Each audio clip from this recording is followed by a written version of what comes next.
Okay, has Rockstar not proven again why they are the GOATs of gaming? Did they I just not prove mean, that minutes ago? if you're trying to say that they're creating a documentary film that you can play called Florida, I think you're right about that. Let's talk about that for a minute. Mm-hmm. As a man who literally, I wouldn't even say lives in the backyard. I live in the backyard. You literally live where they are satire. I'm in It's not even satire, City, like, baby. Yes, I mean, I'm looking at this trailer and it's like there's Ocean Ave right there, like it's right there. That's it, the whole deal. Dude, this is why they're so good at what they do and why people get so hyped. And more importantly, they just don't give a damn, which is the best part, which is my favorite part about Rockstar. They don't need to appease anybody. They don't need to play it safe. They are Rockstar, and they will put what they want to put in their game. You know what I'm saying? And I was very, Absolutely. very happy to see that trailer that just dropped less than an hour ago, man. I think that it's already at 2.3 million. It kind of stinks. Yep, it kind of stinks that their kind of planned release got kind of ruined there. But in this day and age, okay, I mean, you guys got to secure your stuff and then secure it again and secure it again, because this is the new norm. You can't upload something without the risk of it of leaking. Well, actually, But John, what I've heard. I called it the But John episode. It was hilarious. That was good. We'll get to that. But well, actually, I heard the reason for the leak was because of the director's freaking child. Is that not the case? Yeah, it could be, because I think one of the director's kids this weekend leaked it out. was leaking. Yeah, he was leaking something on TikTok or something like that. I think that boy is about to get whooped. I don't if he hasn't already, time and time again. But guys, welcome to the Gamers Playground episode 20. Okay, we've made it to episode 20. I can't believe it. Myself, John Wolf, K. Asante, welcome you all. I see a couple of good people in the chat already. Our usual suspects, Mr. Joanna Dark, Grumpy, Dan, and FTW, and so many more that are going to trickle in here little by little, because it's kind of like we leak this show every single week, right, Kay? We don't have a lot of advertisement. We kind of just like to say, hey, an hour's worth time, and boom, and we drop our episode. We drop Monday. it like it's hot. Indeed. Yep, We drop it. We drop it like we are on top of a driving car.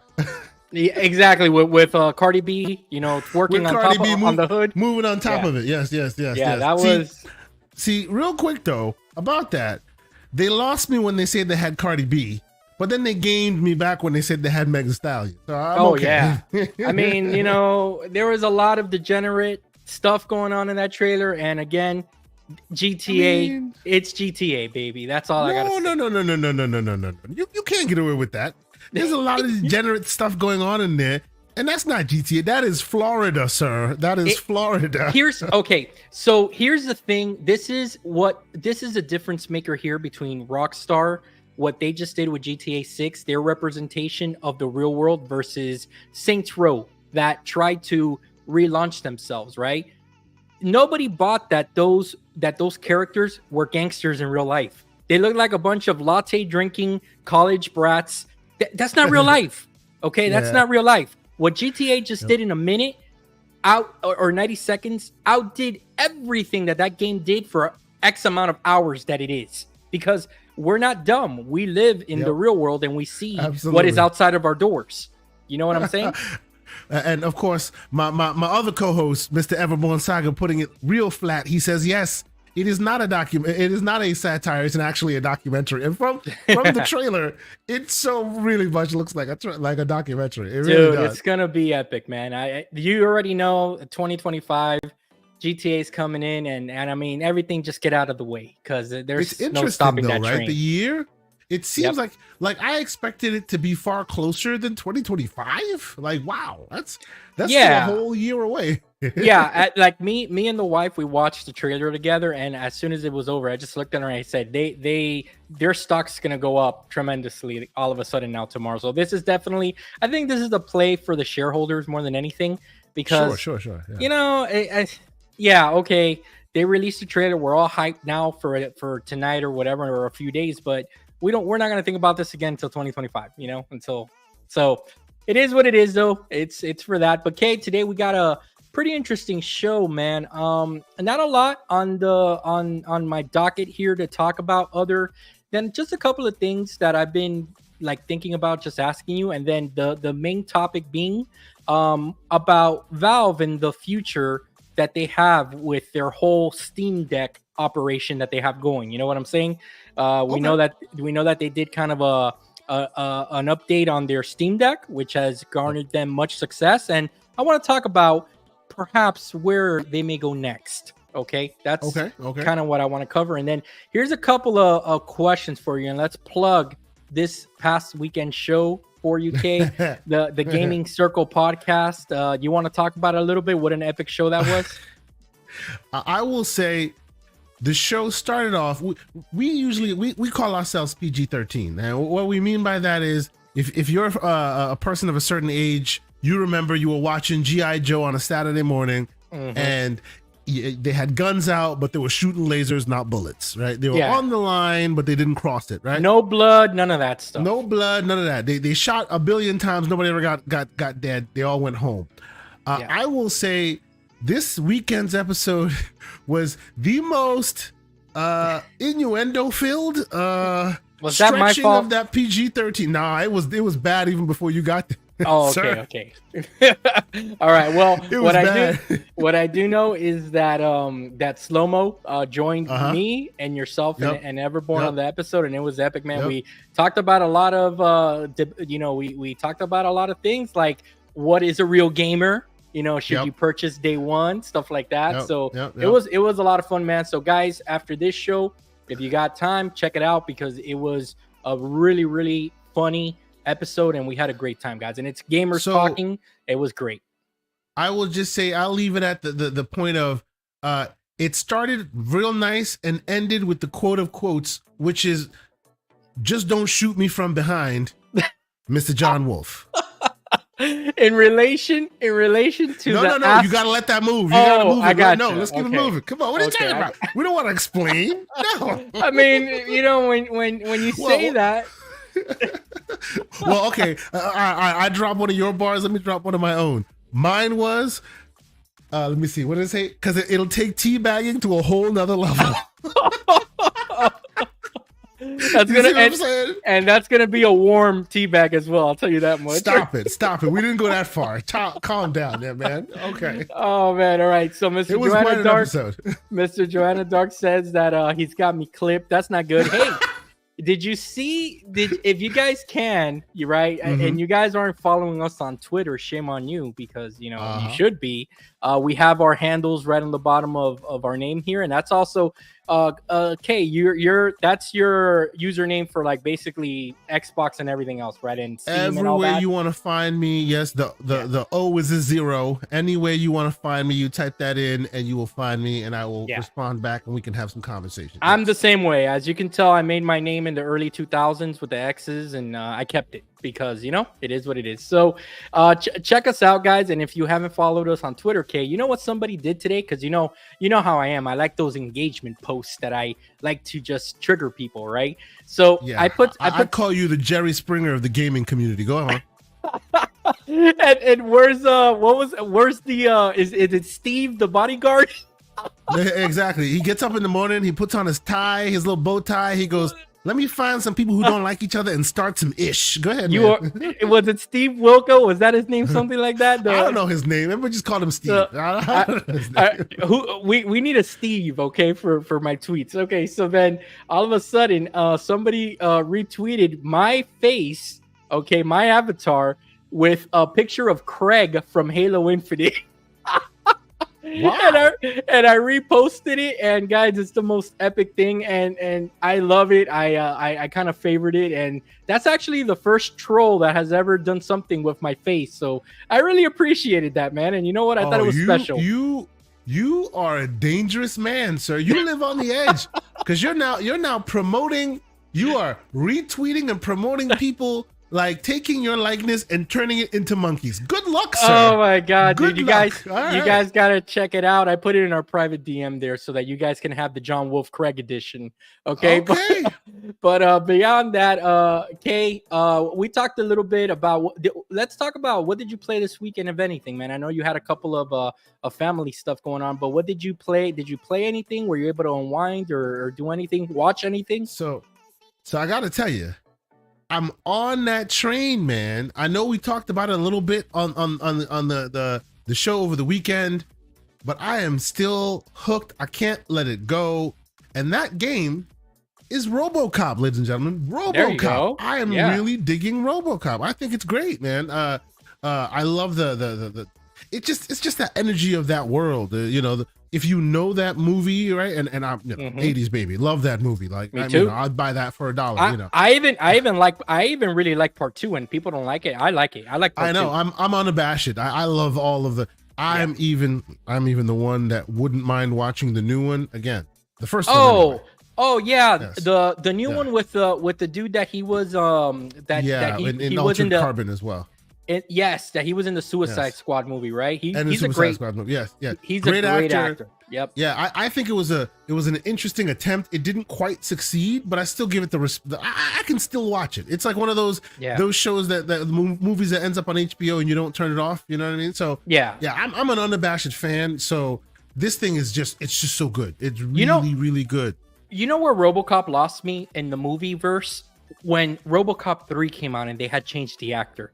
I remember being like, little chunky John Wolf and feeling so disrespected, like saying, "Where's my boy Murphy? Who's this imposter?" And I remember that I was like, man, this is cheap. And all of a sudden, like, they changed all the actors. I don't even think that Murphy was in it. I was like, I don't know what's going on right now. I felt lost. I felt completely exposed. Okay. See, you see why I love this so much. It's a new story, but with the original cast. Yes. Either the actual voice actor who is there or the likeness of the original cast. Like, yes, it's almost like, that stuff where we changed the characters and then we changed all the people. Nah, that didn't exist. Here's part 2 of the story you loved. You know what I mean? I'm very impressed with it. It's really good. I've been playing it on both the Ally and on big PC, just going back and forth. It's great. That's awesome, dude. But let me tell you something funny real fast, talking about RoboCop, and something about all characters that I've thought of ever since I was little. And this is why I love Terminator so much as well, okay? Because that RoboCop and Terminator was always kind of like, they were always in battle, okay? Which one do you like better? And I used to have the action figures, and I used to do, the games and all that good stuff. How come I always thought this, in the movies, that a small little detail that I really appreciated about the Terminator movies, how they would shoot Arnold in the face and then you would see the robot side of him. I thought that was such a nice little thing, right? That I always thought to myself, for all the villains and all the criminals shooting at Batman and RoboCop, why do they never shoot these dudes in the exposed area? Yeah, no. Yeah. They'll aim for all the metal in their body, but or the Kevlar, but they never shoot these dudes in the mouth. It's the weirdest thing that I'm just like, I'm like, are you guys are the stormtroopers of the crime scene? Seriously, like idiots. All right, but that's just a small little thing that I've always thought of. Okay, so RoboCop. So are you almost done with the game, or how far are you into it? I am pretty far into the game. I'm sorry. I just happened to see your Craig meme. Holy crap, bro. Wow. Someone took some time and effort and did that. Oh, dude, we gotta put it up here, man. We can't. It's almost a Pollock painting. Oh man, we can't do the audience like that. We gotta show them. Is there any way you can get that? Okay. I'll go entertain. Let me hold on. Here we go. You know what? There you go. Ready, ladies and gentlemen, because you deserve it. Yes. Because it is Christmas almost. Picasso right here. Here's your Picasso, ladies and gentlemen. Holy crap! Wow! Hey, look, Wow! That is amazing.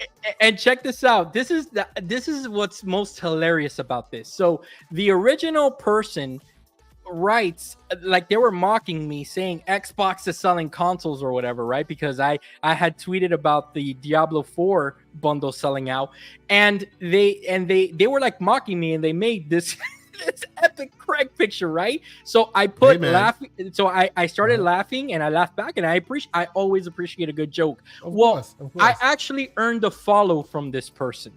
Okay, that's great. Because I laughed, and they actually, then I see a little notification that 1876, whatever the burner account is, all right, just followed me. So I appreciate the time that was taken with this. I really do. Absolutely. I mean, look, I see you know, and you see me out there on them streets. I barely ever. You'll never see me war like you wore. I'm not the man for it. I'm not. I enjoy listening and watching and eating my popcorn. You actually have a life. That's why.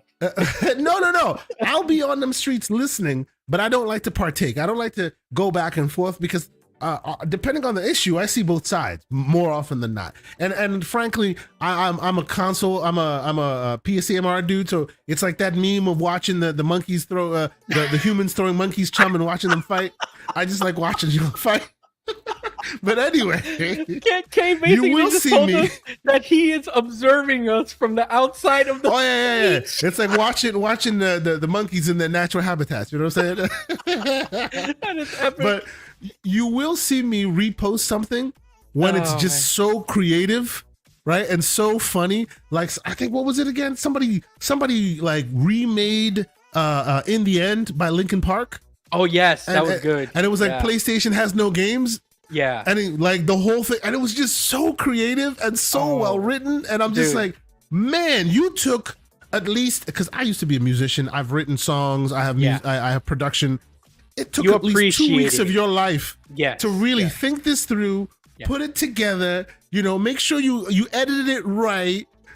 Did double takes and did the freaking ad libs, everything to do this joke. I'm like, bro, respect. I gotta give you a retweet on that. Bro, one.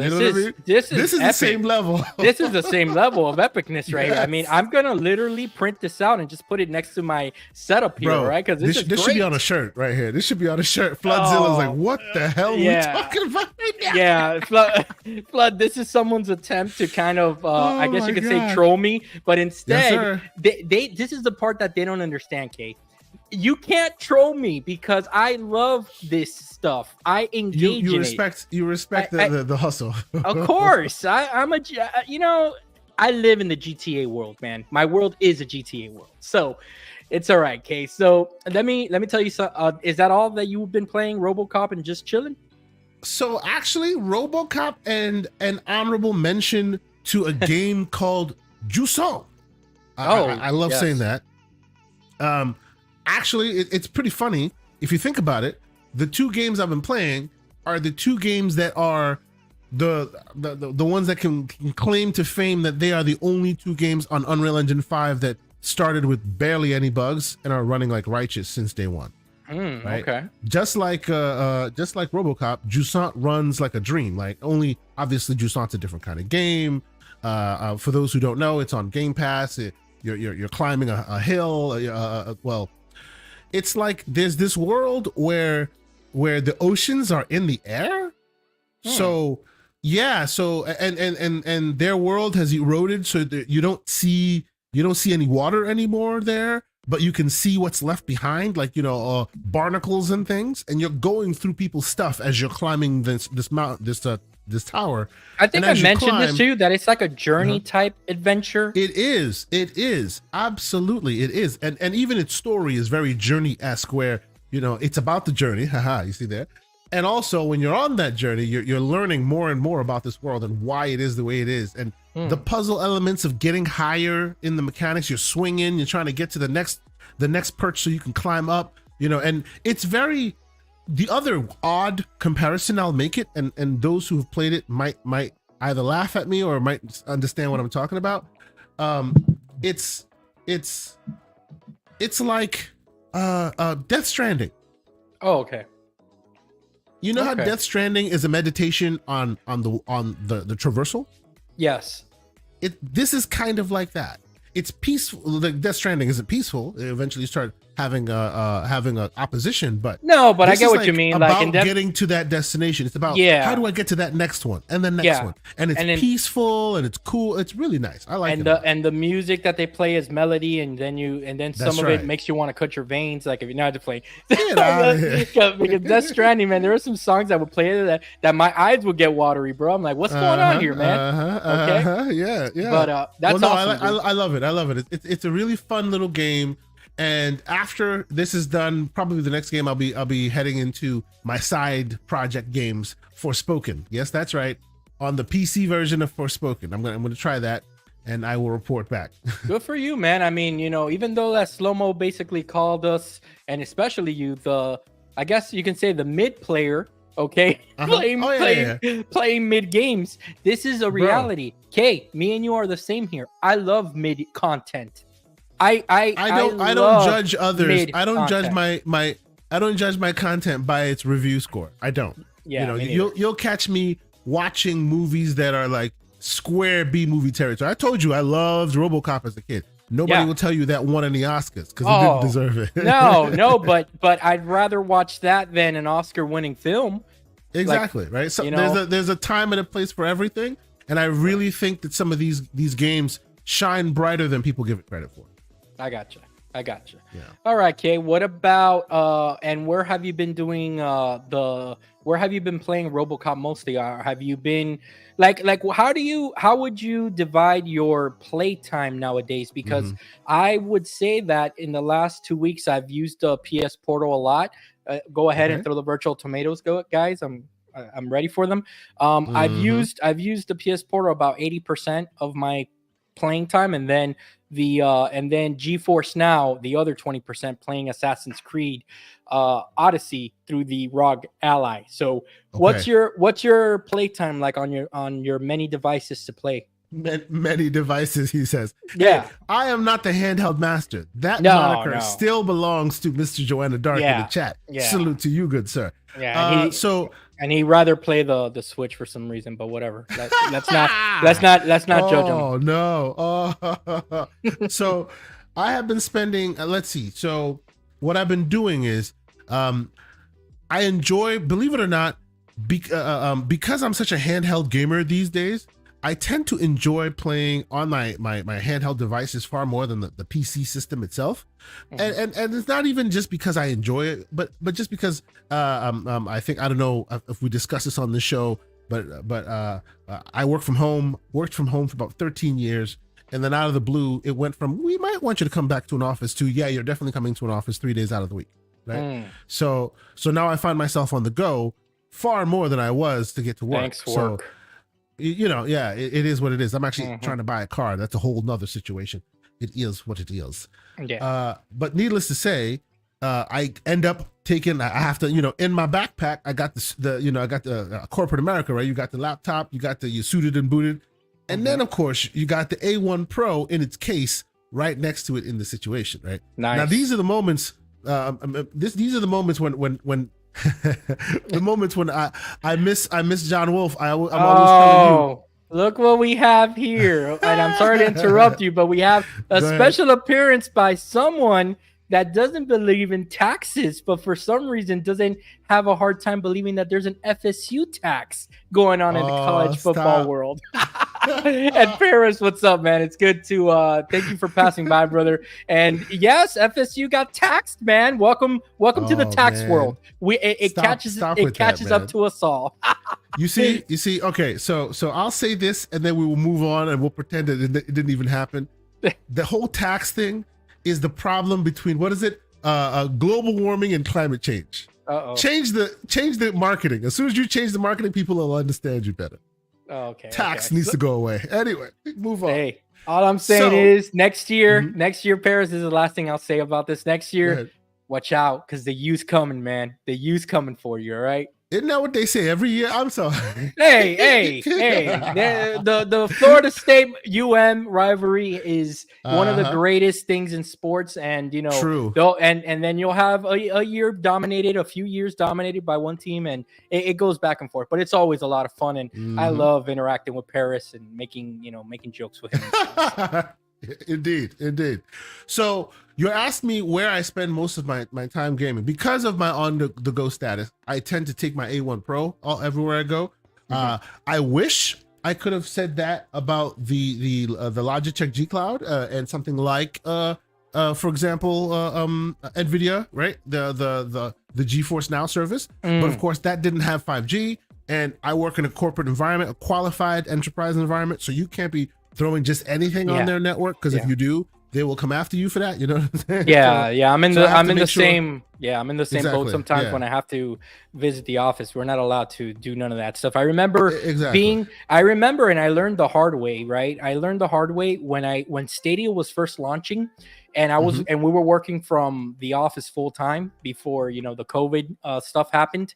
I remember being so excited, and I went to the Stadia website and all that stuff. About 2 days later, the cybersecurity team had detected that there was somebody trying to launch and stream some gaming, and they blocked it. And I got a call on the side, and they're like, "Hey, were you trying to?"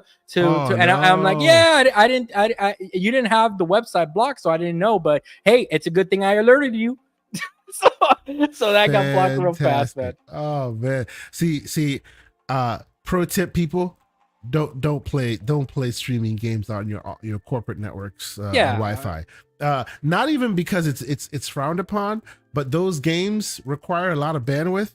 That's right? What it was. And when it scans your environment and it says, "Hey, this guy has got like a lot of bandwidth." Yeah, your corporate network, your IT guys will catch you real quick, because you're gonna start sucking down a whole bunch of bandwidth. Yes. Oh yeah. So don't do that. And then obviously they think that it's a hack or something like that, aka GTA 6. So I mean, they'll go quick to the bad section. So yes. Yeah. So because of all that is why I play offline, right? So. But here's the thing, and we talked about this over the weekend, but I think it bears repeating and bears expounding upon, because we're talking about it in the actual PC show, right?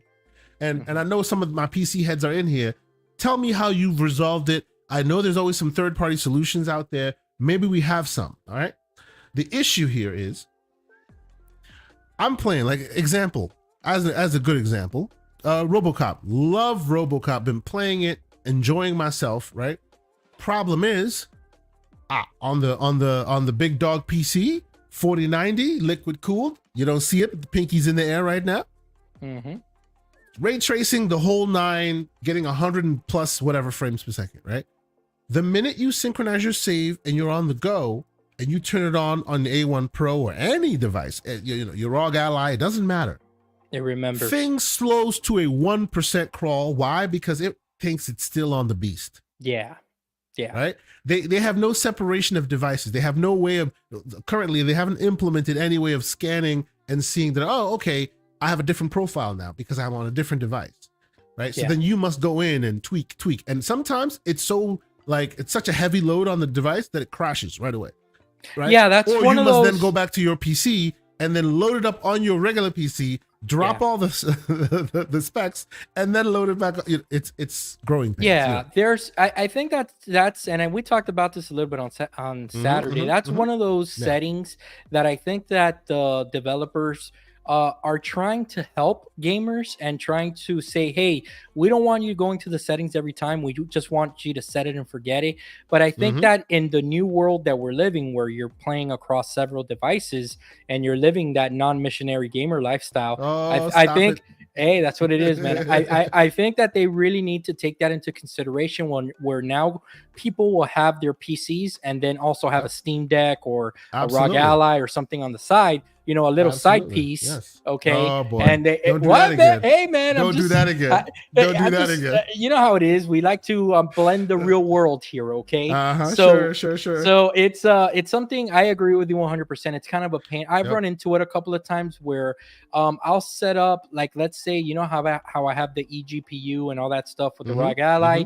I set the game to 1440p or in some instances 4K. And when I unplug the eGPU, the game still thinks that I'm running the beefy setting. So I know exactly what you're talking. It's happened to me a handful of times, and it is a pain in the butt. So from one pain in the butt conversation to another before we move forward. So since we're talking about that, right? So that makes it a pain in the butt to sometimes transition between console to what do you call it, about handheld to desktop, right? So that's a bit of a pain point, but it's been 60-40 depending on my work schedule. So, but I have been putting a lot of time in the handheld space. Okay. This led me to going, you know what? I have my Ally. I still use my Ally, right? I tend to use my A1 Pro for more your AAA, your big games. I'm playing RoboCop on it, all that. But the Ally also has a place, and I've been using the Ally more and more. And I'm like, you know what? I heard there's a new update for the Ally, right? So I go in, first and foremost, I read all this amazing information about it. Right. Oh, and it's got gyro control, and it's fantastic, and all where it these needs cool to be. features. And all by the way, they did implement a cool feature that I must give them props for. I really appreciate it. For all you people, for all the PCMR heads out there who insist on their River Tuner statistics, right? So you can have all your bells and whistles and know all your metrics while you're playing your game. With this update to the Ally, they've also added more nuances, more options for those statistics gathering. Yeah, so it's not just that square anymore. They've really done it, right? They see what Valve is doing. They see what's out in the market, and they want to be competitive. And it looks like they're doing it, right? So they're putting their best. Kudos to them. They're definitely putting their best foot forward. But go ahead with your hiccup that you had, because this is something that they need to fix ASAP. Because you're not the only one that was complaining about that this weekend. So my hiccup, I go to install the update. So you go in there, right? And shout out to Boxenberger and a few other folks in the community that I saw complaining about this. You go to install this thing. And of course, you have to go into their content, and you go into they've set it up quite well. Ideally, they've set it up quite well. You go, everything is unified, one place. You hit update, it searches, it finds it, you download it, it's off to the races. No need for you to go to any websites or anything like that. It's all cool right there. Problem is, I guess they pay like peanuts on the dollar for their bandwidth to their servers. Yeah. So for like 4 days straight, they're on Amazon. It was like a crunch. No one could access any of this stuff. And they're not using Azure, man. They're using Amazon. Okay, that's what it is. Exactly, right? And every time you go to try and download it, it tries, fails, fails. And every time you load up the system, it goes, hey, you have an update, right? Just to piss you off, right? Yeah. Happened over and over and over again. Long story short, eventually, Mr. John Wolf, in his infinite wisdom, gave me an idea. Hey, why don't you try early in the morning? And I'm like, So it happened to be that it's one of those early mornings and home ownership. I basically retiled my bathroom at like 5 a.m. to make sure my wife could get to take a shower when she got in. Putting a silicone lining and cleaning it up and all that. No, of course. At 5 a.m. Yes. Well, because I woke up and I had nothing else to do. So no, you're not okay. I'm a husband too, okay, and you're not telling the full true story here. What I guarantee you that happened is that she asked you to do it the night before, but you forgot. And no, not at all. Actually, you know what happened? What actually happened was, like, I told her to wait and not use it, and she accidentally did because she was in a rush. Oh, okay. And I was like, oh, we better clean that up before it becomes a problem. I don't want it to leak anywhere. Oh, so I'm also a married man, and I can guarantee you she did it on purpose. So that you can fix it. Well, yeah, I'm gonna play this for her later. She's gonna have some words for you. Anyway. Don't do that. I don't want any trouble, Mrs. Asante. So I happened to be up at that time, right? And I ended up going, hey, John said do this at 5 a.m, early in the morning. So I click update, bam, no lag, nothing immediately. Yeah. Immediately, not a problem. Peak hours. It's a thing on the ASUS ecosystem. Peak hours. But here's the thing, though. That's exactly the point I was about to make. It is a thing, so much so that their forums are full of it. Wow. Are full of people complaining about not the Armory Crate SE, because Armory Crate SE is specifically for their handhelds. That's what you have on your Ally right now. But the standard Armory Crate software that people use on their desktops, because if you have an Asus motherboard or you have an Asus some of their components, they advocate that you install their version of Armory Crate. It gives you drivers, updates, blah blah blah, interfaces with whatever device, right? Even that main software that runs on Windows has a problem self-updating most of the time. So what they end up doing is, right, because you have a choice. You either go and download the 2.1 gigs, right? It downloads it for you automatically, which means you download an installer that's like 1.5 megs, like a really small installer, and then it downloads the whole binaries and installs it for you and everything, right? Or if you don't trust your network or you don't trust any of their connections or there's these issues, what they then offer is that whole 2.5 gig download that you download at once to your own desktop. You install it at your own will, right? Yeah. They've allowed that for the normal software. They have not allowed that for the SE. Yeah. Right. So if you're a ROG Ally guy, you're stuck waiting for the server to uncrunch itself, as it were. So yes, that was a little bit mud in its eye. I'll be honest. It took me 4 days to get the update. And here's the thing, it's not to make an excuse, right? Because it's not. They need to fix that ASAP. Especially, I saw you, Boxenberger, like you said, and I believe you if you say that you went to the forums and you saw people complaining about that. That's something that they need to address. But me, like I've made it a habit that every single morning, like I'm like you, where I wake up sometimes at 5, 6, in the morning, typically almost 6 days out of the week. And for some reason, I've just made it a habit to update like my devices, and it's kind of like the PC that I use in the morning. So that's kind of like how I guess I haven't noticed these issues, because I'm a day one owner. I haven't ran into a lot of these issues that a lot of people have. I call it luck, call it luck. Now, one thing that I do see that's a little shocking to me is that, do you think that there are so many people out there that have purchased this device that they're slamming the servers that way? Or is it that their servers just aren't up to par to handle more than probably 100 people at a time? Honestly, I think it's a bit of both, because like marketing's a hell of a drug, bro. Like these devices have been around for years, but in the mind of a normal consumer, there's only the Steam Deck, barely, because those don't sell in stores. And then there's the Asus ROG Ally, and now the Legion Go, right? And as Phil Spencer said in one of his recent interviews, there's more than just a little less than half of the entire world's population. Like I think it's like 2.5 billion people are gamers in one shape or form, right? Yeah. So if you put some device out there and say, hey, this thing is popular, people will buy it. Especially if it's at Best Buy, they could just walk in, try it, and go, ooh, this thing's cool. Of course they'll buy it, right? Yeah. So I mean, and not to slander the Ally, I've heard a lot of returns, a lot of horror stories that people are complaining about some quality control issues, but by and large, this thing's a hit, right? And it deserves to be a hit, right? Yeah, it deserves to be a hit. I think that because they've done right by it.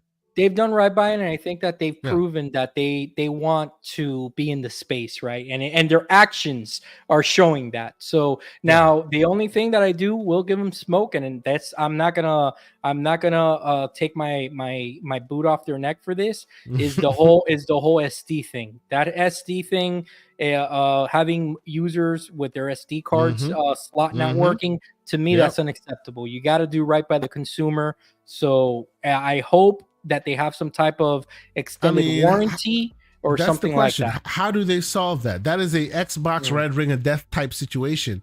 That if you're not an Xbox / Microsoft owned bigwig like that, you will not have the resources to be able to go, all right, anybody who has faulty hardware, because that's what this is, faulty hardware, you can just return it. I don't think they'll be able to easily do that, right? So, yeah, I don't know, man. It's going to be an interesting time. We shall see, because I don't use an SD card at all because of that. I do. I use the SD card for the emulation stuff. I have since day one, and again, I've gotten lucky. I haven't had a lot of these issues that people have. Not knock on wood, but I've been lucky. So, Kate, let me ask you this last question, and then we'll move on to the main topic.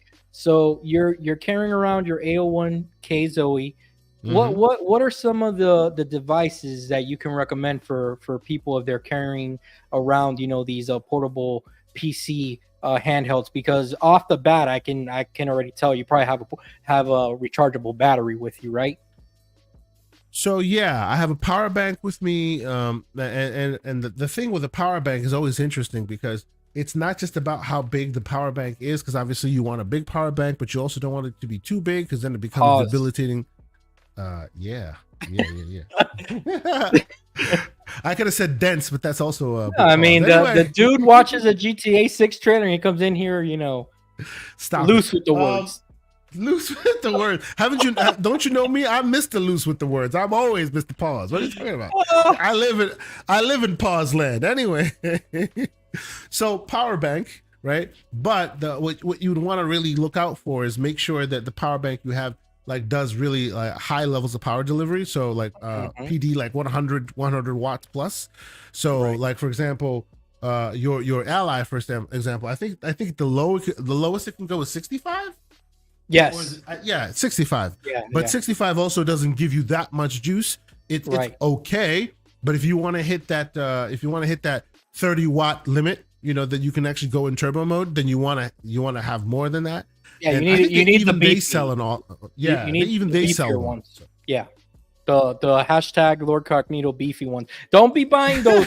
Don't be buying those power banks that are that are marketed towards the Switch, guys, because you're gonna run out of battery in like an hour.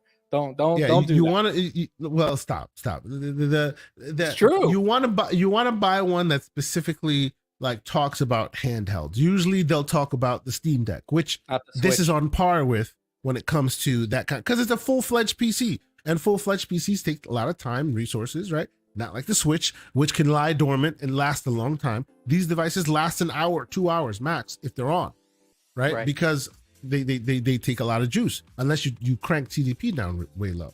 So needless to say, like you're saying, the power bank is a good recommendation. I also tend to, and I'm looking in my go bag right now. I also tend to carry with me an extra long like USB-C cable because Yes. most of my devices use the USB-C cable. So That's I a tend to have that's an a extra like must. a braided quality cable like that. I also have like like earbuds with me, something clean, something that I can use a mic with in case I need to. Right. Mhm. So I think this is a Nova 4. Yeah, I think Okay. it's a Nova 4. Yeah, I like these a lot. And they come with a what do you call it, a USB-C. Now here's the thing where I pull a little rank here. So they come with a USB-C plug, right? That you can plug in as a dongle, right? And usually that kind of is unfortunate because that means you use your only port for charging to use that, and you want to plug it in and charge it while you're using it. Yeah. Now Yeah. the A1 Pro, of course, has a plug on the top and a plug on the bottom. So that is not a problem for the A1 Pro, as you Yeah. can see. So No, no, that tends to be my that was a good move. move. That was a good move by Yeah. them. Yeah. So so that tends to be my move. I put the plug in at the top, and then I have one, and they even have a standard USB-C 3, standard USB 3A port there if I want to do data transfer. So it's pretty good. So That's awesome. those are at least the bare minimums that I use. I know some people also bring like an extra controller or whatever. I Mhm. tend to use the handheld controllers that are on there. Right. That's what I tend to do because I like the handheld controls that are on there. I like to modify the controls. I like getting used to what my handheld is. I can't put my handheld down and pick up an Xbox controller. Then I might as well just be on my PC. You know what I'm saying? Are you that pinky up type of player that you carry around also a cleaning cloth? Because I do. I don't know I why. definitely well I have a man bag, call it a satchel, where this is for when I'm taking my daughter to like taekwondo practice or something like that. Mhm. So I'll go and I'll bring my little man bag, right, and in it will be the A1 Pro and a cleaning cloth and an extra Yeah. and the charging For, bag and forget about. also Oh, go Mhm. ahead. no go ahead, you speak first. Yeah, no, I was gonna say, forget about Kay worrying about carrying around a little pocket knife, a little, Why a little universal screwdriver just in case something. It's all about. pocket What- knife? Why do I need a pocket knife? What am I I, gonna do, stab I, somebody? I don't know, man. You know what I'm trying to say? Like, when you're talking Uh-huh. about your man bag, you have all the Uh-huh. important electronics in there. So That's right. I'm That's right. just like you, brother. I'm just like And And those who know, the last thing that's usually in my satchel / man bag is this guy right here. What's this? The X-Real Air. These are my glasses. Yes, of course. Yes. So this is what, and this is their website. Some propaganda for you, but it's actually quite good. So that's what it looks like. A little OLED screen that then is flipped upside down, and you can. This is kind of how you see the world. You know, you can like plug it in, and it's like really, really like big. It's really, really awesome. And plug it into the top, it broadcasts the whole thing on your screen, on your face. If you're not embarrassing your kid out in public, I mean, you're not doing it right, Kay? What I will say, and so you see, look what they have to show on display. Yeah, you see what they have on display? Exactly. There you go. And who's on top? Thank you. That's all I'm gonna say. Stop it. See, what I will say is, look at the people wearing them. Yeah. Like, you won't know that it's tech until you come very close, because then you can see the little cyborgy little colors in front of it, right? But if you don't, like, look at the cyborgy things, right? It's very much like, you know, a normal pair of glasses that nobody else will even pay close attention to. It's pretty decent. The only other thing that would like alert you to anything is the fact that there's a cable coming out of one of the arms, right, coming down. Yeah, never mind that you're wearing sunglasses at nighttime inside a building, but that's what I'm talking about. Okay, they're like, sir, are you okay? Hey, man, I'm just enjoying some gaming on a 130 screen display here. Look, I love it, dude. I'm sorry, okay? You do not walk up to Stevie Wonder and ask him why he's wearing his sunglasses, okay? Leave the man alone. That's awesome, dude. No, that's great to hear, man. So let me tell you, it's incredible, man. Like, when you really think about it, and I've been joking around and stuff like that, but I'm just like you. I take my stuff everywhere, and I take extra accessories and controllers and stuff. I honestly never pictured myself, not even 3, 4, 5 years ago, thinking that you would be able to take like such a full gaming experience with you on the go. I honestly, like, I didn't think that we would ever get here, man, because of how, like, when you compare the size of like your PC versus your handheld, you imagine, man, I can't carry this thing everywhere. But these companies, and credit to Valve, which, you know, we'll go on to our main topic now, and we'll segue there. Credit to Valve for really pushing the Steam Deck as the catalyst for this all, man. And I know that there's other companies doing it before. Credit to them too, but I think Valve is really the one that put it on the map. Absolutely. And they showed that there is a market for it, you know. So well, you know what, real quick, I know you want to segue into Valve, and I think they do deserve that credit.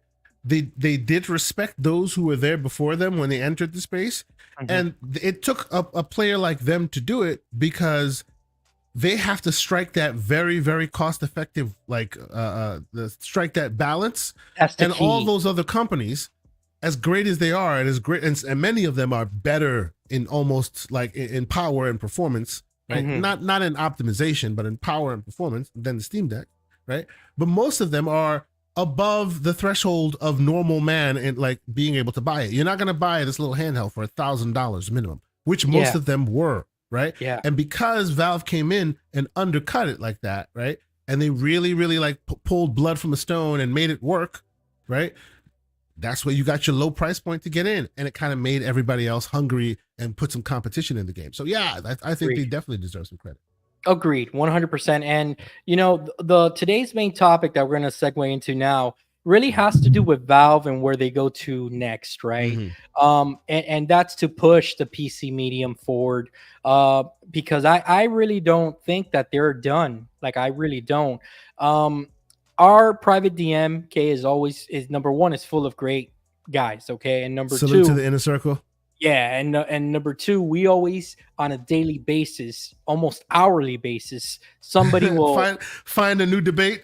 Yeah, somebody will find, and you know, I'm always the one stirring up trouble. So I stirred up a little bit the of Jerry trouble. Springer of the community, brother. There you go, man. There you go. Every community needs one. So, I struck up a conversation because I really do believe that Valve has a unique chance here that not a lot of other companies have, not even Asus or Lenovo or anything like that. I Mm-hmm. think that with the success that they've had with the Steam Deck, I would Mm-hmm. think that as a company, right, they would obviously want to see what their next step is to engage the audience that I think that they were aiming for. Some of that audience being the console gamers of the world. Okay. Like Okay. myself, like, I was heavily into console gaming and I didn't even think I would be sitting here today, primarily a Yep. PC gamer, right? Mm-hmm. So I think that they have a very unique chance here to leverage what they've done with the Steam Deck name and brand, because that's a brand already. It's Steam Deck is a brand. It's not just their handheld. To me, it's a brand.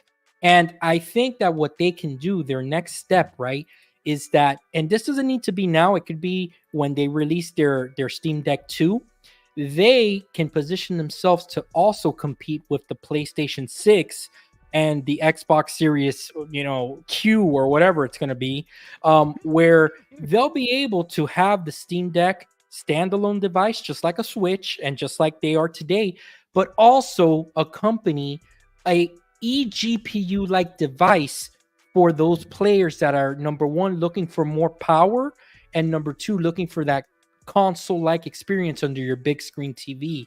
I talk to me about this because there was a little bit of a debate in our chat today, which the main dude who was debating this, he made some great points, by the way.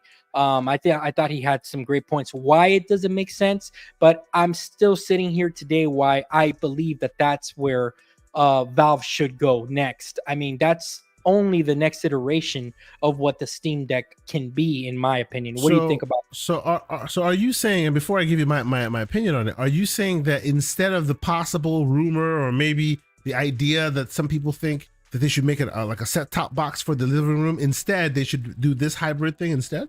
Exactly, because I think that they've garnered so much good grace with the Steam Deck that it's basically them starting all over again. And now they have to sell consumers on a standalone set top box, which is kind of the challenge that they had back when they tried it X amount of years ago. So I think that the easiest thing that they can do is bundle some eGPU type device that they can use as their dock that gives you and it unlocks that next gen power. You know what I'm saying? Without any compromises, as I like to call it. Well, see, there's that's what defeats you right there. That right there. Because if you create a hybrid dock, you'll have nothing but compromise. Right? This is Valve we're talking about. They are the purveyors of Steam, right? Like they don't have to worry about what kind of device that Kay Asante is using to play it, because Kay Asante uses a freaking fishbowl that has a monster 4090 in it in order to keep everything cool, and it's my responsibility to deal with, not theirs, right? The moment they are now responsible for this hybrid hardware, now it's how long will it last?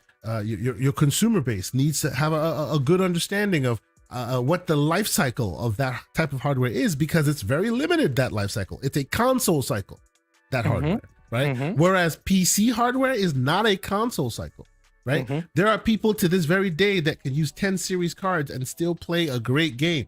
They're stuck on 1080p, or they have a 1080p monitor and they don't worry about it. You're good after that, right? But when your console cycle moves on, you're done with that hardware, right?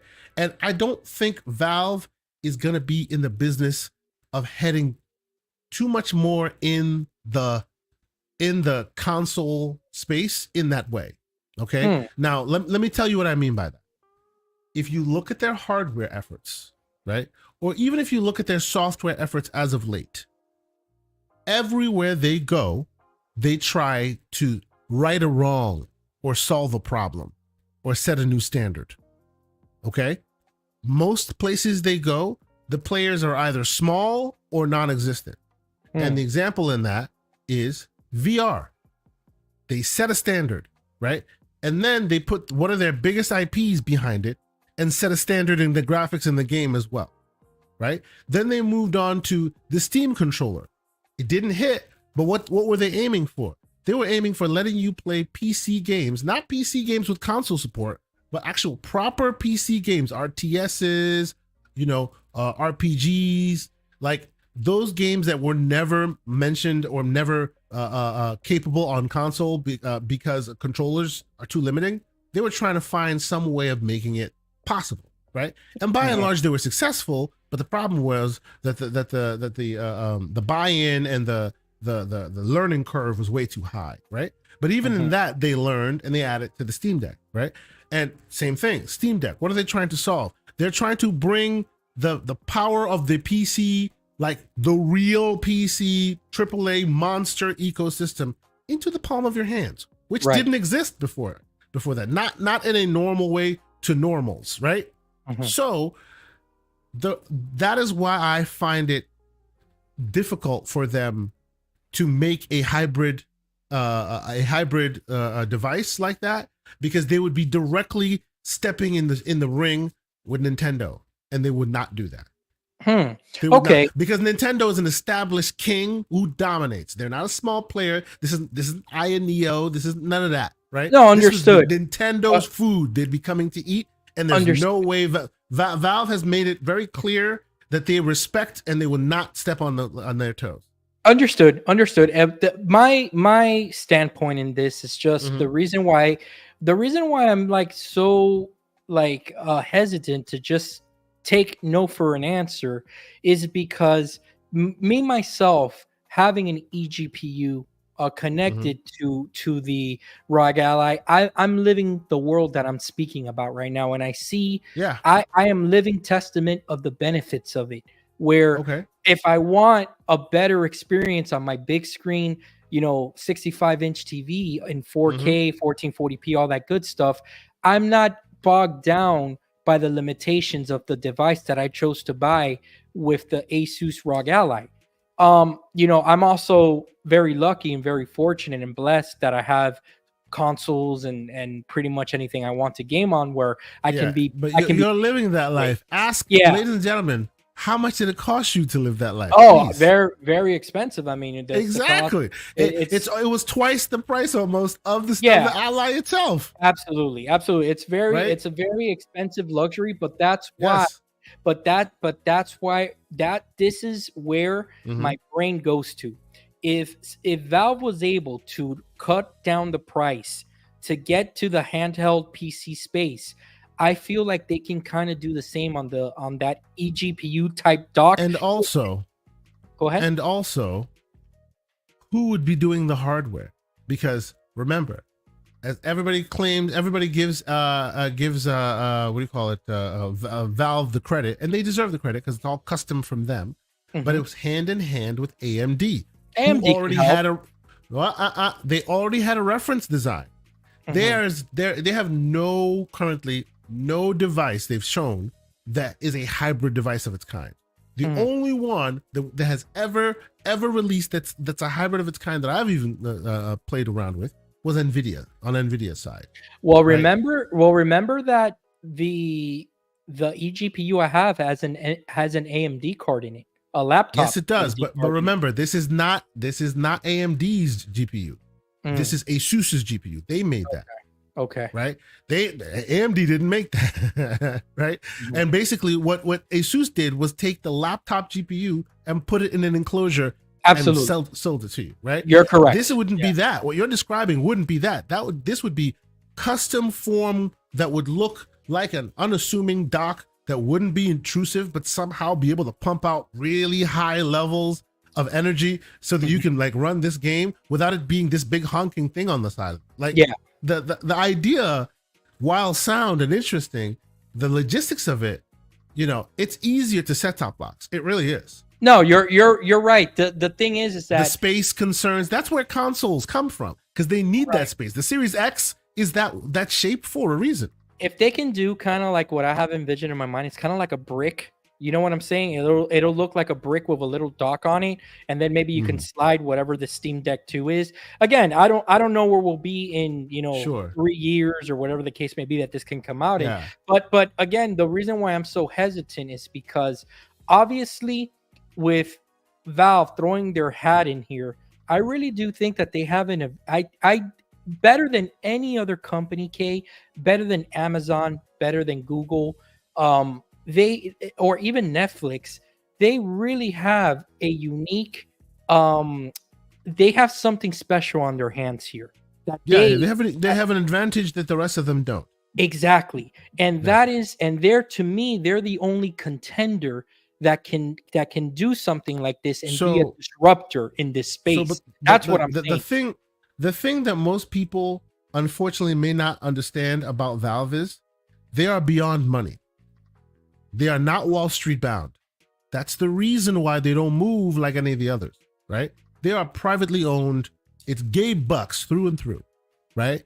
So they can sit and make a game and cancel it, make a game and cancel it, and literally do that for a few years, trying to find their magic. And nobody's complaining and nobody's losing their jobs because they are not beholden to Wall Street, right? And when you're in that world, as much as you have this unique opportunity and you're leaving money on the table, the man has a different vision. He doesn't want them to become the machine. And if he did, then you would have seen what's the name of that game? You would have seen Half-Life have multiple iterations. Yeah, but you don't, right? They have sat on their hands until they find that thing that sparks their vision. wasn't Who that does that in business? PSVR 2 like a year ago already? And it still hasn't showed up. But the slander. But you understand what I'm saying? Yeah, like, yeah. They can it's be like it's like everybody's choose. saying. It's like everybody's saying, if Nintendo wanted to. Nintendo doesn't want that. Valve is the same way. They are so rich because of Steam that they don't have to do anything because of money. And because we're so used to watching corporate America where everything is driven by money, well, they have the opportunity, so they have to take the opportunity. These guys choose, and many times you've seen them make head-scratching opposite choices.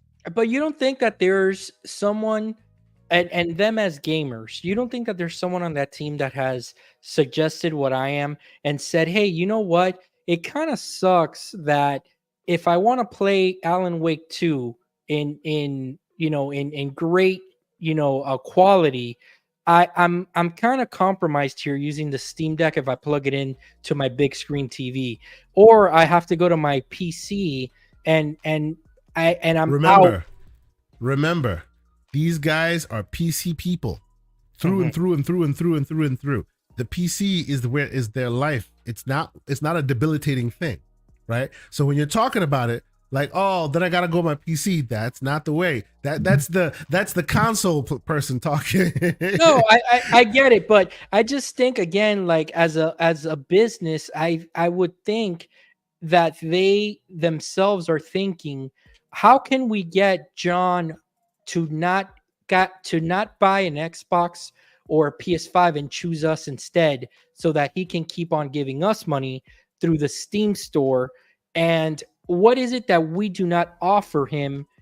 That how do we get him to stick with us forever? Sticky products, right? That's what that's called in my industry, sticky products. Yes. So the reason why that is an inaccurate statement to me is that if you look at the bubble, the big bubbles, right? The PC space, which predominantly is Valve, Steam, is so dominant over the console space. They are a drop in the bucket. They are rain on a Sunday, like a drop. They don't even spend time thinking about the console space because the console space is that small to them comparatively, right? They own India, the PC space. Do you know how many people in India? That alone dwarfs the console space, right? They own most of Asia. Do you know how many people are there? Like, that is so much bigger and broader and more like lucrative. And they don't have to do they don't have to lift a solitary pinky. Just collect the 30%. No R&D. Every once in a while you clean your servers up. You're talking about business, and I hear you on that, right? But in the business world, where it's about the quickest way to get to your money, when you get all the money literally printed to you in the Valve Gabe Bucks without lifting a finger, the only time you choose to lift a finger is to make something new or interesting or better. That's why, VR, let's make these gloves that let you like flip people off in VR. That's why we'll make that, right? Or this other thing or that other thing. They only do things where they see that they can make an impact in a new way. And but then why? Nintendo owns this space already. They will not do that. No, I hear you, but then why did they team up with so many different companies and try to sell everyone a console like box for you to put Good on job. your TV Good job so for, many for bringing that up. No, so, let me so let me many let years me tell ago? you that. Let me tell you why. Because at that time, Microsoft was the evil empire, locking their stores down, not letting anyone else compete in them, right? So much so that they were being taken to court, being taken to all these regulatory bodies. There was a time they were threatening to be cut into multiple pieces, and that was just for their Netscape Navigator beef with the browsers. Mhm. At the time, remember, Gabe is an ex-Microsoft employee. Yes, He he is. literally left Microsoft and then opened a company across the street. They're both in Bellevue. Seattle, right? So he left the company because at the time he felt that the company was turning into an evil empire, and then created another company, just like Tim Sweeney. Yes, right? I am, Lucius. Yes, he is. And don't worry, Lucius. I'm gonna lock him down. Just like Tim Sweeney, some of these guys are not just money, right? They are money. They're there for money, obviously, but you can tell they have agendas, whether they're good or bad. And I actually tend to like Tim Sweeney's agendas, right? And some of these other people's, right? But when you're beyond the money and you're beyond your shareholders, which yes, Valve has shareholders, but not in the same kind of way as Wall Street, right? Because they're privately owned. They don't have to do all those things that you see has to be done. They don't.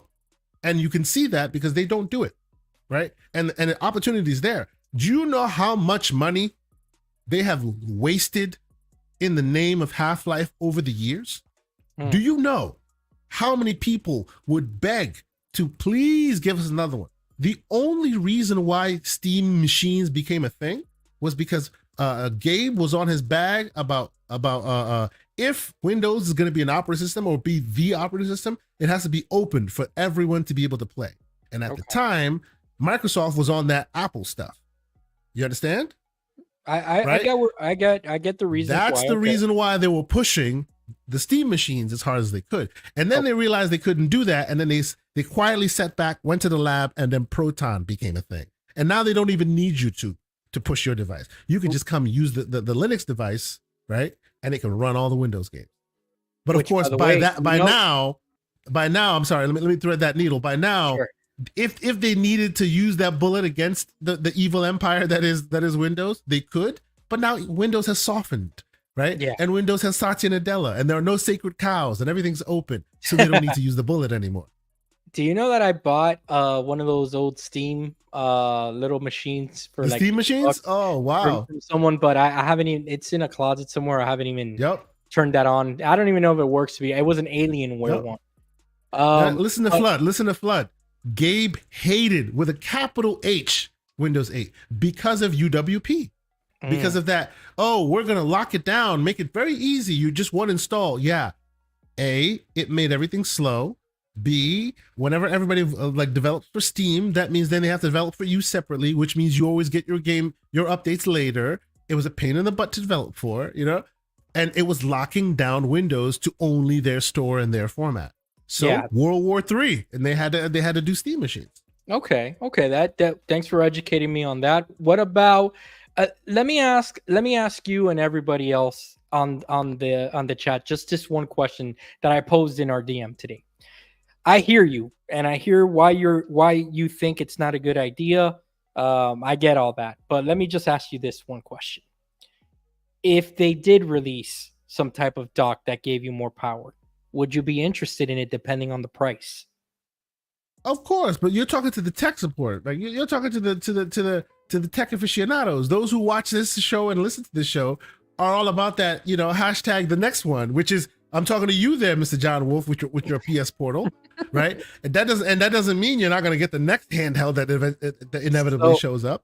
Okay, so with that said, the point that I'm trying to make is that there's not enough of us. No, there's not enough of us. There definitely is not enough of us, because guess what? Those of us who care enough to go buy Steam decks, because guess what? They're not at Walmart. They're not at Best Buy, right? You have to be a Steam user in order to know this thing exists right? The people created bot accounts to be able to buy them. But no, by and large, the vast majority of Steam Deck customers are Steam users, right? Which means they already have a place they game their big device on. They don't need to go put it in the front of their TV. They tend to be more about the speeds and feeds than about just whatever. Lucius is keeping an eye on me, man. He's right. I was asking Everborn the same exact question. Yeah. Oh, he's trying to see where he can get it. But don't worry, I told you, I'm gonna lock him down, right? You're trying to push console feeling onto a higher power, which is the PCMR. Nah, homie, we have 120 hertz screens, right? Look, we have monster devices. We don't need to go sit in front of the OLED. And if we wanted to sit in front of the OLED, here, man, I wish. Listen carefully. Because that problem alert is coming up on all of you. Absolutely. No, not on me, on you. On all of us. If I wanted to sit in front of my OLED with my big monster machine, I would just take my fishbowl and put it in front of the OLED. There is no world, hear me, there is no world where I buy my 4090 liquid cooled, the pinky's in the air again, and then I'm going to put this hybrid POS in my living room. Are you crazy? I'm gonna put the Abacus 2.0 in my living room when I got a 4090 that could get out of here. Please. Okay, hold on a second. That's not at all. What I'm saying that's the PCMR I'm trying to tell you about. No, that's what's happening right now. I respect the PCMR. I respect. I live in these streets now as well. The only thing I'm saying is that you're talking to someone that is currently living the eGPU life. But see, you're different than me. You know why? Because you have recently denounced your console ways. But since you've denounced your console ways, my Twitter won't reveal that. Sure. But even though you've denounced your console ways, that does not mean you are not still a person who just likes that click and play experience. But you know what I'm saying? Like you still love that click and play experience, right? You're not in the have you started modding games yet? Have you started really going in the background and tweaking things? You started with reshading and things like that, right? Have you? Yeah. Right? Yeah. When you start getting into those waters, right? None of these are suitable for you. You want to be able to get into it's like giving me it's like telling a mechanic that his engine can't be accessed by him and putting a plastic shroud on top. What's the first thing they do? Throw that shroud in the bushes because they need to get in there, right? If you if your main consumer is the PCMR, which is what their main consumer is, right? If you are a casual, chances are you're a console player. If you're a PCMR dude, or if you're a person who's PC'd in general, you're on Steam. You're not going to tell that person then, oh yeah, here's a Switch-like device that will limit you compared to what you're used to, and that be cool. Now you're able to sell them a Steam Deck because hey, you're on the go, you're moving. But in that same house where they play their games, you can't limit them. They will not accept that. I don't agree because they themselves are limiting their own player by not giving them a choice for more power. And if you remember, it wasn't a big complaint, but one of the most wish list features on the Steam Deck was for it to have a port to allow for eGPUs. So no. That was never a feature. So until they have a check out Grumpy. I know. I see people. Right. I see people are roasting you as they should in the chat. Man, I'm built for this. Bring it. I'm built for it. Until they have a protocol, that's the reason why your Asus was able to be shady with their eGPU and give you that proprietary port. Because even in the standard method where USB-C now lives, it's a limiting factor. And even yours is a limiting factor because you can never use the full bandwidth of your device. You're basically using the most you can, and it's like 70% or something like that. Some weird number. And figure that out. They don't need to. It doesn't solve any problems, is the point. Because look, until they are addressing the Best Buy crowd, then we're having a conversation. They are not addressing a Best Buy crowd. Remember who they are addressing. Who are the people who only have access to these devices? But right? But here's the thing, right? And now let's listen to Floodzilla. Let's take off. Okay, so let's take off the business hat off, okay, and let's think just as connoisseurs, consumers, right? Okay, as connoisseurs. See, yeah, as a connoisseur. See, as a connoisseur, now you're gonna let me raise my PC and my pinky again. As a connoisseur, you insult me by expecting me how expensive or how power or efficient will this device be compared to my almost $2,000 4090? I say that as long as they release something that is under in the $400 to $500 range, it cannot pass that. I do think if it's more powerful, hold on. You see, hold on. The problem. If it's more powerful than the PS5 or the Xbox, I think there's a market for it. I absolutely think but again, if it's more powerful than the PS5 or the Series X, right? How much more? Because then you're in now he's laughing at you. Yeah. Because then you're in 500, there it is. If it's $500, listen. A $500 device, right?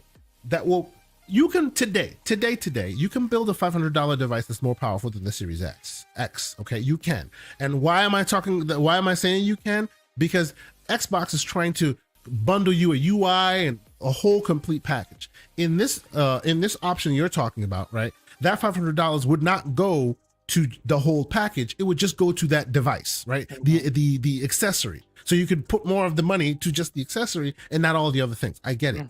But even in that world, your gains would be diminishing in comparison to a PC, which already exists, which has existed for a long time, which is already which has taken up most of the market. Here's my quick example. Just a quick example, then I'll let you rebut here, okay? And I see Lucius Augustus in the chat. He will appreciate this, and then he'll hate me for it in a minute. Check this out. Mac is on the cusp of overshadowing Windows in many ways, but Windows is fighting back in the hardware space as well, right? But because Mac has this ability to thread both software and hardware together, they're able to achieve certain resource limits, resource heights that Microsoft and Windows as a general has not been able to do. And not because they can't do it, but because they are so disparate. There's so many partners that make it that come together to do that they can't have that same unified vision as Apple does. So when they say, hey, from now on our RAM is now unified, which is what they did, right? There's no GPU RAM and regular RAM. Now it's all one big pool they share, right? Boom, they just benefited from that. Now all of a sudden you have a huge pool of RAM that you can dedicate to your GPU. I say all this to say, if there's a world where they started developing on Mac first, you could see astronomical things happen hypothetically in that world. But that will never happen. And this is where Lucius is going to start hating on. That'll never happen because guess what? The Stone Age of gaming started on PC. People are used to it on PC. It is so ingrained on PC, and PC isn't sucking and falling back. No, PC's fighting back. PC's now got HDR. PC now has direct storage. PC's pushing forward with 4090s and other things. So as long as the PC space is still enticing and getting things done, as enticing as Mac tries to make it, there's too much of an ingrained interest already on PC side. Same thing is what we are describing here, Mr. John Wolf. As long as on the PC side of the house, people get what they need, and PC setups are a whole thing, man. You're telling them to forego that for this hybrid device, $500, that won't give them the 120 frames per second that they're used to. No, I'm not. It won't fly. No, I'm not telling that person that purchases that to not do what they're gonna do, because again, the PC player is going to want to build their PC and want the latest and greatest in graphics cards if possible, and and kind of live in that world. But I do think that there are many in our circle, and that's kind of the what I see out there, that are either too scared or too intimidated to get a PC, to build a PC, and the Steam Deck is creating a bridge where it's Sure. like where it's easy to get into a PC environment, Sure. aka A Steam. PC Right. like. Well, see, okay, so I wouldn't call that a PC like environment. I would call that a console like experience. Right, but on a PC. ultimately, right, but you are using a PC at the end of the day. But No, but see, the difference is on that, and not to cut you, but the difference is on the Valve side is on the Steam Deck side, I should say, is you don't know that. Like Windows, any Windows device, whip out your ROG Ally, take out the A1 Pro, the Legion Go. When you hit that power button, you know you're on a PC. I got Right? you. You know it because you will always see the desktop. You will Yes. always see some kind of thing that tells you, "Oh yeah, you're on a PC," and then the app loads. On Valve side, until you choose to see that this is a desktop variant of an actual operating system, you will never see that ever, ever, ever, ever, ever. It's just a console experience, Right, If you but- so choose. But what I'm trying to say is that they've done such a good job of that they got someone like me who never thought they would be gaming on PC to give it a chance. So again, there's how many people do we personally know that you think if this was an option that they would maybe, just maybe, I'm not saying it's a Yeah. guarantee, but maybe next gen say, hey, you know what? You know what? Instead of getting that Xbox on day one, maybe I'll get the Steam Okay, you know I equivalent got you, of right? it on day one. You know messed up, right? What I do?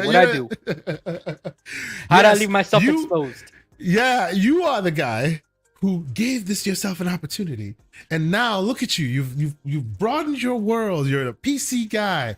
Until we ask you to install a launcher, then you turn into a troglodyte like all the other PC morons out there.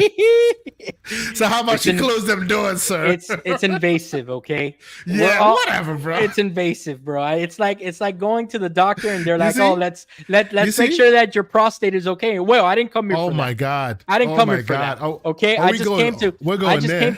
I just came to draw some blood, and now you're taking out the petroleum jelly. What's going on? I'm gonna step away from just for a quick moment. Yeah, go ahead. I want you to talk, and I'll be right back. I think my network is acting up a little no, bit. So do your thing. All right, guys. So let's see. We got Floodzilla in the chat. We got Lucius. Let's see, Lucius. Where are those virtual tomatoes, guys? I know that when I'm talking here, I'm probably the only sucker that will waste money on this. Let's see. Unified systems are extremely efficient, but Apple is definitely scalping people on RAM prices. I've heard chats about that, Lucius. So I think that you're right about that. Let's see here. Windows is still bound by the bloat of the registry. That is correct. Liza P came out with Apple Silicon support and can play 1440p pretty easy on my Mac, but I would never suggest people to buy a Mac for gaming. That would be stupid. Yeah, I mean, they got a long way to go, man, and especially, I think that the best way that Apple can kind of penetrate the gaming space is through the iPhone, obviously, because that's kind of like what I think they need to go, if they want any chance to take away market share. Okay, are you back? I am back. 1 2 1 2. Can you hear me? Yeah, we can hear you. We can hear you, brother. Connection is great. Yeah, awesome. So I got Grumpy saying it would be interesting to see a Steam machine for the living room. Exactly. See, now he's talking the language. See, and even in that, right?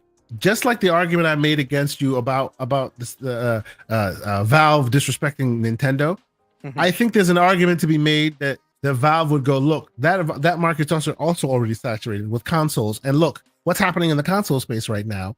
People aren't. It's not growing; it's getting smaller. But there is a unique position that they could play there and say, look, we're not here just telling you to be a console player, right? But now you have a device in your living room that can do far more. I don't know if they can thread that needle and really sell that message, but maybe that's enough to get a set-top box in the living room. But my bead on Valve that I've already established today, that they only do things because they're trying to accomplish a mission, and it's not just money. It's always trying a new beachhead of some sort. I don't see anything in their desktop space anything that they could conquer that hasn't been conquered there already. You know what I'm saying? Okay, so you think that you think Valve is not trying to infringe at all on the console space? They're they just want to be an accessory for a PC gamer. They're not looking and it's not to say they're not infringing, because that's like saying, oh, they don't want to step on toes. They don't care to. Why? Because they don't need that lane. Their lane is so lucrative that they can talk about brain interfaces. They don't need to mess with all that, right? Okay. Their lane is so lucrative that while Nintendo and Microsoft and Sony were releasing iteration after iteration after iteration after iteration and talking about this and talking about that, they released a game in Half-Life. It made all the monies. They released a MOBA. It made all the monies, and then they sat back and went and released made like 4 or 5 games that never saw the light of day because they reached a certain point and they went, we'll move on, right? Yeah, and then they moved on to VR. I'm not buying it. I'm not buying it. No, just hear me out. Hear me out. Okay. And I'm going to tell you why. Okay. I'm not saying that anything that you have said is not factual or not, or not true or anything that. What I'm saying is it's not hypothetical what I'm saying, because literally Keeley did a documentary on them with all of this information. No, right. Continue, so I believe 100% that everything that you're saying is factual, but I do think, that Gabe, I think there's no way to prove this.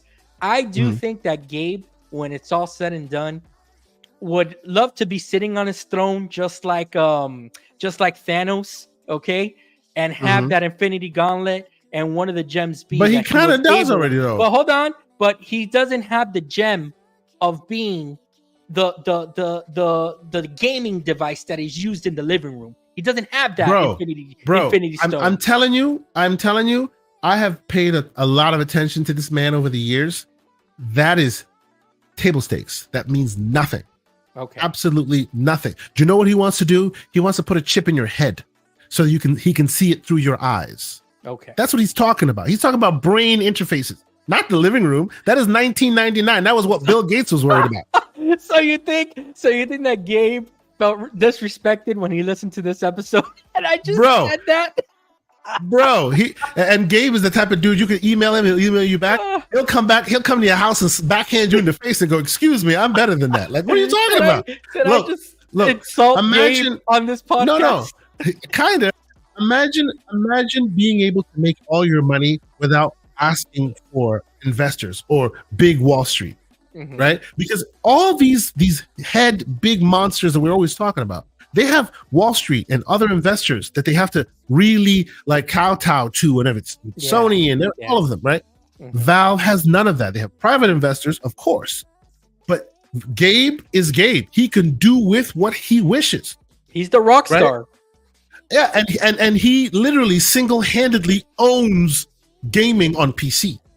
Like owns it. I agree with that. Like they print money like it's nothing. Like, this is why you don't see him innovate, or this is why we're surprised when they show up, because he can hibernate for the rest of his life and still be stinking rich and continue to collect the check. This is why he told the FTC, Phil doesn't need to send us a letter. We don't care if they put Call of Duty or not. He doesn't care one way or another, because guess what? It's in your best interest to be on the store that is all of gaming. You don't want to be there? Good for you. Good luck.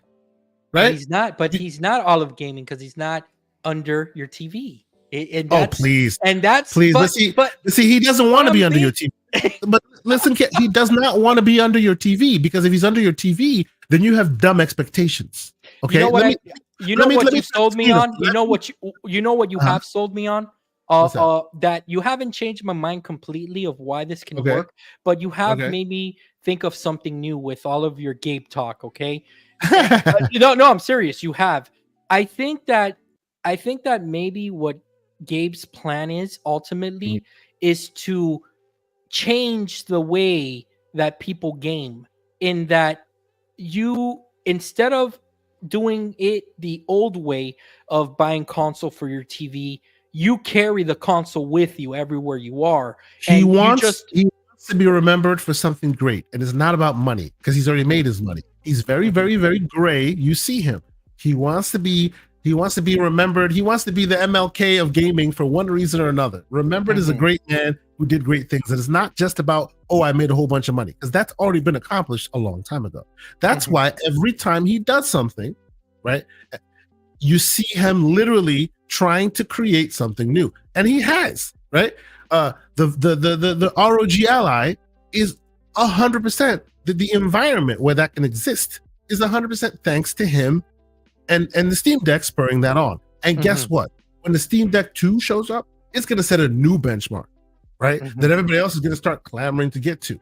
It's not about money, because if it was, they've had so many opportunities to just keep making the money, and they just let it slide. Because guess what?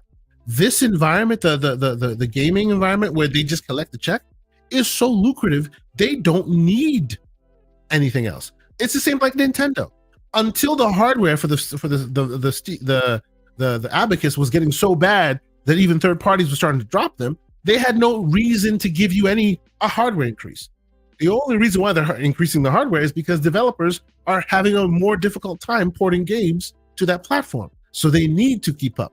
Okay. It's not because consumers want it. The consumers will buy Abacus until the day the cows come home. Yep. Right? Yep. Exactly. That's true. That's true 100%. Okay. So I really enjoyed this conversation, brother. We're at about the hour 30 mark. That's usually what we go. I want to thank everyone. First of all, I want to thank you, man, because it was a really good conversation. Again, I'm not convinced yet that doesn't need to happen, but you did give me a new perspective on maybe what they're thinking as a company, and maybe that it's not in their best interest to do so. So that I do say that you have given me something to think about. But me personally, and I think that many people here would buy something like that if it was in of course. Oh no, that's not to be denied. On that, you and I agree 100%, right?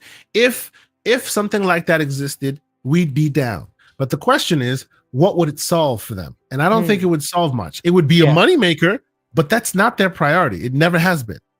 Gotcha. And we'll agree to disagree on that, because I think I think that healthy debate and healthy conversation is what's missing in this community. And Kay, I think that me and you, brother, we just showed people how it's done tonight, man. Indeed. So I want to thank everyone. Even though you're wrong, you're fraud, and I'm going to start bad mouthing you everywhere now. I'm just kidding. Hey, all I know is that your knees will be mine once that Steam Deck 2 comes out. So okay. I'm on that Sonic fix again. I want to thank everybody that came out and contributed to the podcast. Floodzilla, Grumpy again, Lucius always, gracing us with his knowledge and his great takes, Mr. Joanna Dark, and everybody else, Kay, that is here, that has really made this show be successful for us, man. And we really, really appreciate it, guys. Your super chats go a long way, and your comments go a long way into the engagement of the show, and we really want to appreciate that. So, Kay, let them know what. Before we hit the outros, though, sure, let's do some housekeeping outdoor, like some backstage stuff in front of everybody to see. It is now Monday the 4th. Next week, Monday, is the 11th, followed by the 18th, and then my actual birthday of the 25th. Ooh, yes. There you go. So my question is, how many shows do we have left in this year, you think? That's a good question. I mean, it's really I'll tell you, on GCP, we have one show left, and that is this Sunday. We'll have 2 filler episodes, not filler, but we have pre-recorded episodes, as in we're going to have a state of play episode where we're going to really discuss some interesting things, which, by the way, I may ask you to jump on that show with us, by the way. We have we're going to discuss some tangs, but then we'll also have a spoiler chat of Starfield. So that will also be in our feed. But as far as a live show, the 9th would be the last one. So my question to you, Mr. John Wolf, when is our last show on this program? For now, I think that maybe we may have reached the end of 2023, depending, unless you personally, maybe we have one more left in the bag, because I do have an idea for a show for next Monday.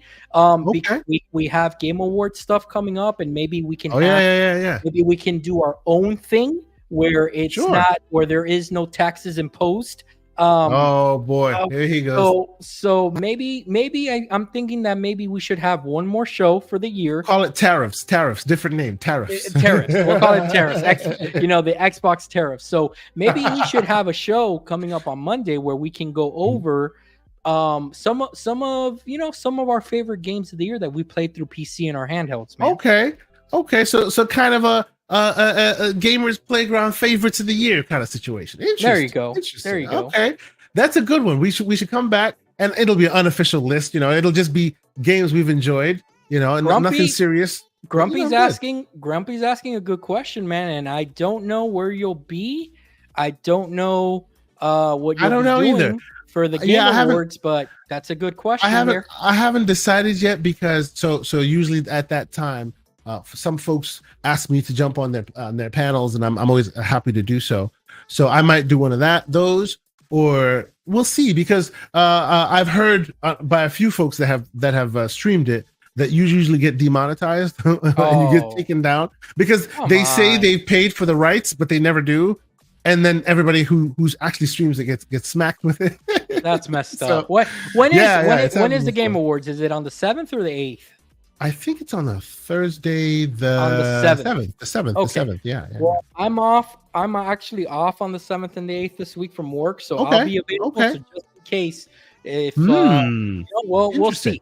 We'll see how that works. All right. Interesting, good sir. Let's keep that one in the background. We might have more information there. All right. So, as you were asking, you can find me obviously TKO Asante on Xbox, PlayStation, all those places. You reach out to me and we communicate. Shout out to all of you who are shouting me out in the DMs with talking tech, asking for recommendations and stuff like that. I appreciate that. If you have any issues you want to talk, I'm always available.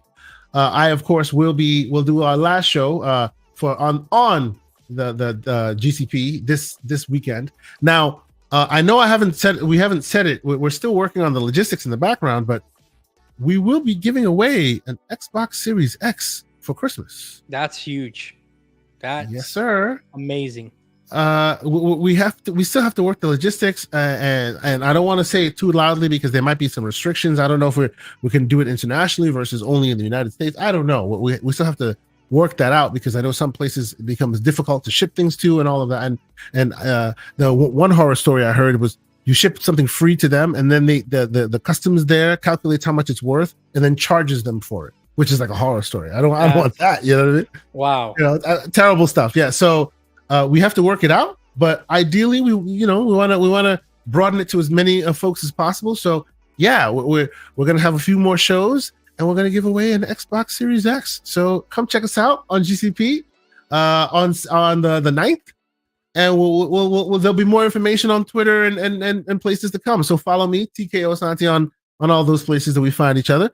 And how about you, Mr. John Wolf? Where can we keep up with your ongoing stuff? Yeah, man, as always, Twitter X, strike up a conversation on there. Send me friend requests, guys. Follow me on Steam, Xbox, PlayStation, anywhere that you guys game.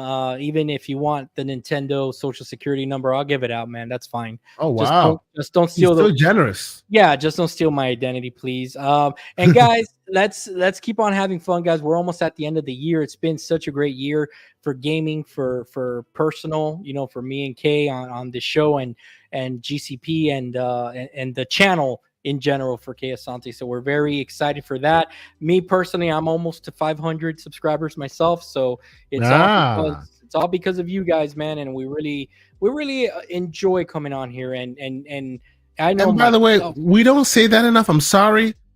If you're watching this and you appreciate the content, you see it on both my channel and Mr. John Wolf's channel, please consider subscribing to Mr. John Wolf, where you'll get great content sometimes from both of us, sometimes just by himself or wherever he chooses to do. Sometimes he streams, right? Yep. It's great content. I watch it sometimes myself when I'm working. Why not? Oh, and Floodzilla knows it. John, there you go, Floodzilla. There you go. So yeah, guys, thank you so much, guys, for tuning in again. And until next time, guys, peace. Have a good one.